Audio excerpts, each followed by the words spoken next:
In this video, we're going to go over how to play as a winger in football. I'm going to be giving you a complete guide going over each area that a winger should practice if they want to make a difference on the field. And in case we haven't met yet, my name is Mohammed, and after coaching more than 500 players, I want to pull back the curtain and reveal the 3 things you need to be an exceptional winger. That being said, let's get right into it. The first element is your ability to be direct. There's nothing worse than a winger that will never dribble someone on a one-on-one, won't drive at defenders, or won't do anything to actually attack the space in front of them. Now, I'm not saying every single time you're going to be doing this, but when you have space to work with, or you're out wide on the wing and you have a chance to run at the defense, you need to have good one-on-one abilities. This means you need to be working your dribbling constantly. A winger that has no skill moves in his repertoire, or a winger that can't take anyone on, is essentially useless because you're not going to be able to do the other things that we're going to cover in this video. Now, you might be thinking, okay, Coach Mo, what do I actually do? Well, to be effective at 1v1s, you need to have an arsenal of moves you can rely on for different situations during the game. Step 1, using the list on screen here, pick one skill move you will focus on for the next 10 days. Step 2,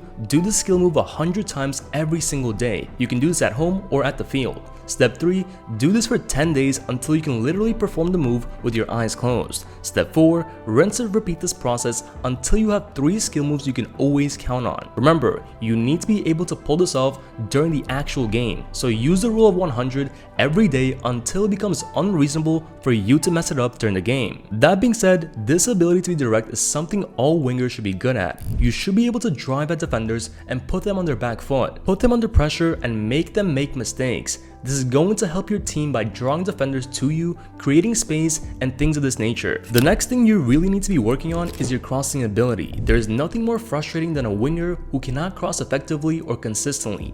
You know this better than I do.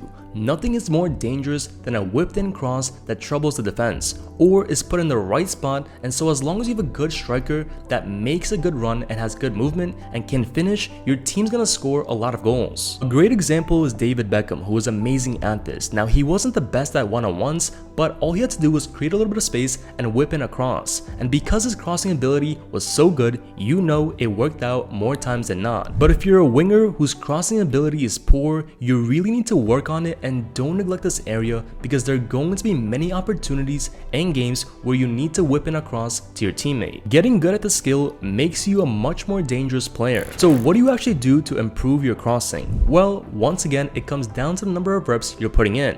The more you do it, the better you get. Step 1, have a partner make runs into the box. Step 2, use the rule of 100 and do 100 game realistic crosses while staying in motion, alternate between ground passes and air passes. Step 3, change sides and repeat the process using your other foot. If you truly do rep after rep, focusing on getting it perfect each time, you'll build that muscle memory and it'll become second nature. Pro tip, you need to master your weak foot. Being a one-footed player puts you at a massive disadvantage. So when you train, treat your weak foot the same way you treat your dominant foot. And just get over yourself. I know it's uncomfortable, but if you want to stand out on the field, you have to be willing to do what others cannot. Which brings me to the third and final element, which is your ability to score goals. The players who get paid the most are the ones who can make an impact on the scoreline. Hence why we tend to call them MVPs, or the most valuable player on the field.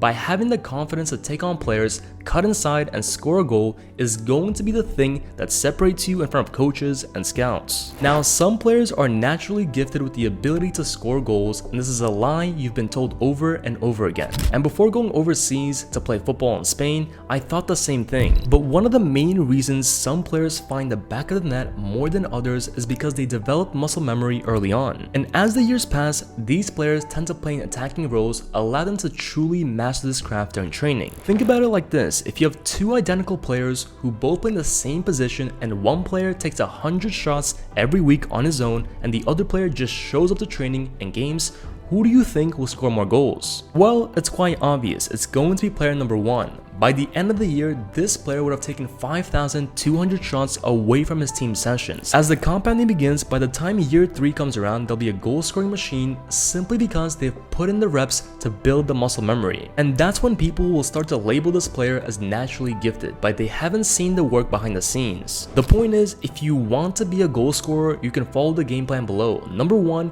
you need to dedicate 1 session a week to scoring goals. Number 2, using the rule of 100, perform game realistic shots in in motion. There are no rules, so let your imagination run free and get creative. Number 3, once you finish your 100 reps with your dominant foot, repeat the same process with your weak foot. I cannot emphasize this enough. If you actually want to see results when you're training individually, focus on training the things you actually do in the game and cut everything else out. Now to recap what we've covered in this video, you learned the 3 elements to building an exceptional winger is 1, the ability to be direct, 2, the ability to cross the ball, and 3, the ability to find the back of the net. You also received the game plan to improve each attribute, so go back and rewatch the steps and actually implement them into your upcoming week. Remember, if you don't apply what you've seen in this video, then that means you haven't learned. If your behavior doesn't change after learning something new, that means you've wasted time. Like, think about the number of videos you watched, got super excited, and forgot to take action.